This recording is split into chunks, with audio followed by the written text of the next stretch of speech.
The markings are just, oh, there he goes. Cool. Look at those teeth right there, guys. Look at it. It's just like a little fang. They have some jaws on them too, as you can see. All right, everything is looking super good down there.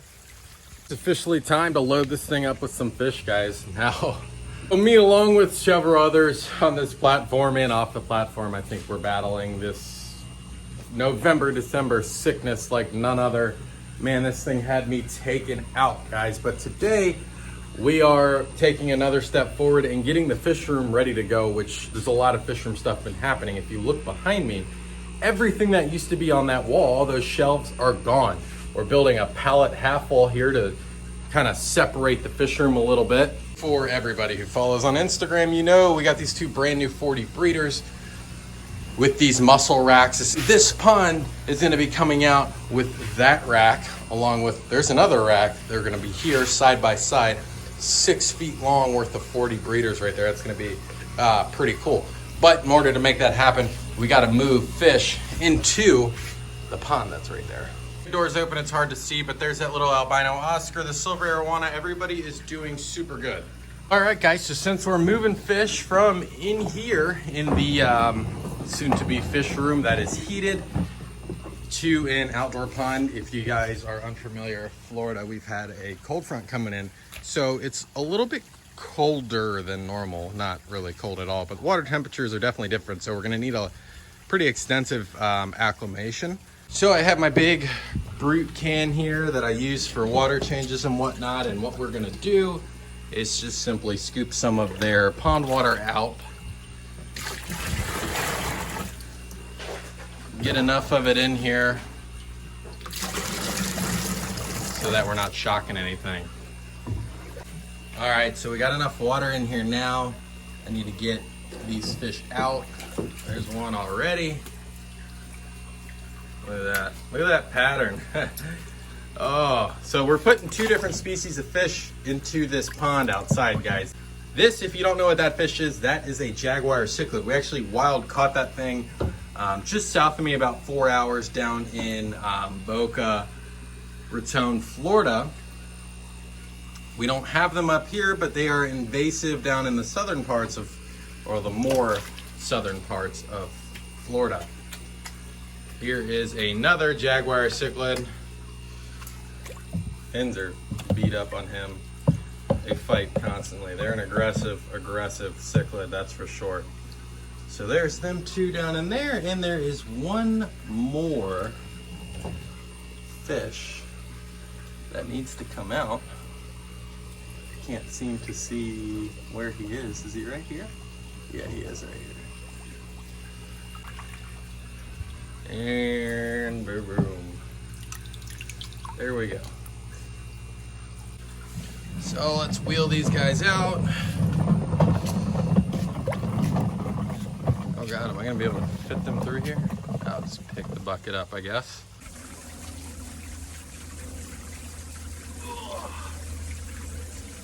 So we have 3 more bags of pea pebble to fill in some of the spots you see back here. There's a strip that's not filled in. I'm not worried about this second ledge, but that main portion down there to fill that in. And then we have our little duck squad in here with some floating artificial plants just to provide some cover to give these guys some places to chill. We've got my handy dandy little acclimator here, and I'm just gonna slowly keep adding water, and we're gonna go till this whole thing is full. Nice long acclimation. Guys, I picked up 2 of these Aqueon 40 breeders on Petco's $1 per gallon sale. We're gonna get this first 40 breeder installed so I can put the second rack on and we can get the second one on top.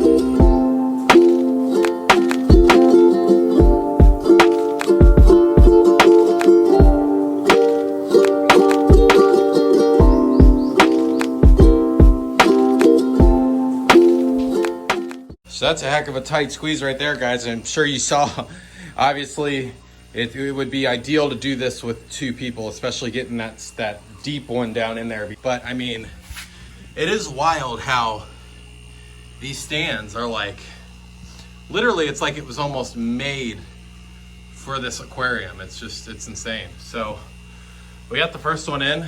I love how they sit in these racks. Let's get the second one on and see how the double tier is gonna look. All right, we got that first one in. We got that second rack put on. I'm gonna pull the cardboard off here. And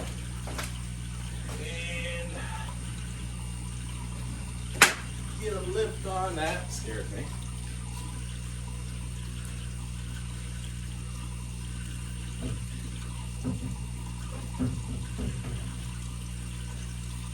Wow. I can't believe how tight these things fit in. It's insane.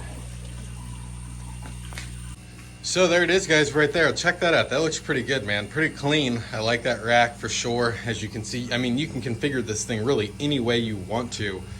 All right, let's see how the acclimation is going. Everybody's looking good. Man, they are thick, man. They have gotten super, super thick. So some of the things I've done kind of off camera is put one of their huge sponge filters in here, and I've propped up some pieces of driftwood to add like ample hiding space. So there we go. We got tanks in the rack. Got this whole holding pond shut down. Filters removed. Heaters removed. I'm gonna get these rocks out, get the water out so we can pull this freaking thing out and put this rack right here up against this tank. Guys, so pond is obviously pulled out right here. That was kind of a pain, and the rack is roughly in place. Again, it's gonna go completely over to the side, fixed to that stand. The next rack's gonna come in, and I'm gonna fix them together as well with a nut and washers. So just to kind of sturdy everything up. One thing I haven't shown yet is I cleared this wall off for a very specific reason. We have a ton of space here, as you can see, with the pallet wall. We are gonna build a 780-gallon pond right here. It's gonna be pretty sick. I already bought the liner and everything. The liner's here. I just got to finalize my plans and get the wood. So I guess the only thing left to do in today's video is to get these fish, I almost fell, get these fish in this pond. Super long acclimation, but these fish are ready to go into the pond. I got the net, so I gotta see if I have to do this one-handed or if I can kind of like prop the net up. All right, I want to show you guys something on these fish. They have some gnarly teeth on them, like incredibly gnarly teeth. I don't know if you can get the camera. Look at those two fang-like teeth on there. Isn't that insane? Like, it's just wild. Let him slide in there.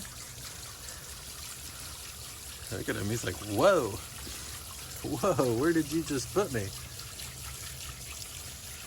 don't know if you can see him cruising along down there. I know they're going to love it in here, though. Definitely going to love it. See who's next. Can't really even see down into this barrel. All I can see is really a shadow. All right.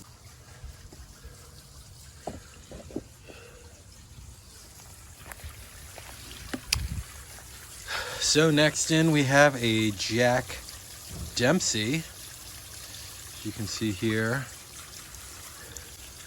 they have some jaws on them too, as you can see right there. Check that out. They can definitely do some damage, that's for sure. So there he goes. Look at them down there. They're just looking around. Cool little environment for them, because it's like literally the same environment that I caught those jaguar cichlids out of. There's the Jack Dempsey. He's sitting there looking at us like, what, dude? Here. Should have one more. Uno mas, the big one.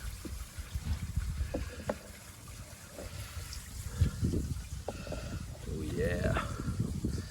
There he is. Don't bite me. Please don't bite me. I beg you. Super cool. Look at those teeth right there, guys. Look at it. It's just like a little fang. Insane. But the marking, okay.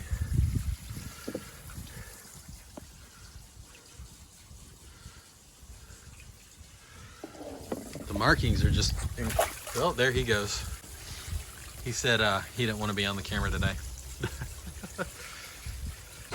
So guys, initially we were going to do the Predator Cichlid display in here, but when the silver arowana came along, I didn't want to push my luck too much with putting those big Predator Cichlids in with the arowana being so small, as well as that albino Oscar. So we put 3 Predator Cichlids in that front pond, which makes me think, why don't we do an outdoor Predator Cichlid pond, which would be super cool. We also have the 2 new 40 breeders, which, like I said, I'm gonna go ahead and spoil it now. There's this other rack right here was built for 2 more 40 breeders. So there's gonna be 4 40 breeders right here that are free game. I wanna bring in some weird stuff. I wanna do some cool stuff with those. So what do you think? What do you think for the 150? And then right behind me, we're gonna be building a 780 gallon pond. It's gonna be ridiculous, like ridiculous. It's gonna be an 8 foot long by 5 foot in depth pond. It's gonna be sick. So I think Predator Cichlids are gonna be super cool in here. We have one of the jaguars is right here. I don't know if you can see from the glare. He's kind of hiding out in that pocket, but he'll obviously become more visible as he gets bigger. So, God, I still have this residual, guys. So I think I'm gonna cut it short here. But what do you think, guys? What do you think would be cool as a predator pond? Anything that would go well with Predator Cichlids? I have some things in mind, some things I want to buy, some things I want to go catch. For the ponds, we still got the pond out back with Mr. Beast, the mega tilapia in there. I'm stoked though. I'm stoked that we're finally getting this fish room built. I'm gonna focus on these tanks first before we focus on all the money it's gonna cost me to get the wood and whatnot for this pond, but it's probably the cheapest way you can get 780 gallons. But super stoked, guys. Thank you so much for watching. I'm gonna go inside and just chill out so I don't relapse and get sick yet again. So hope you guys are having an awesome 2020. Hope you had an awesome holidays, and I will see you on the next video.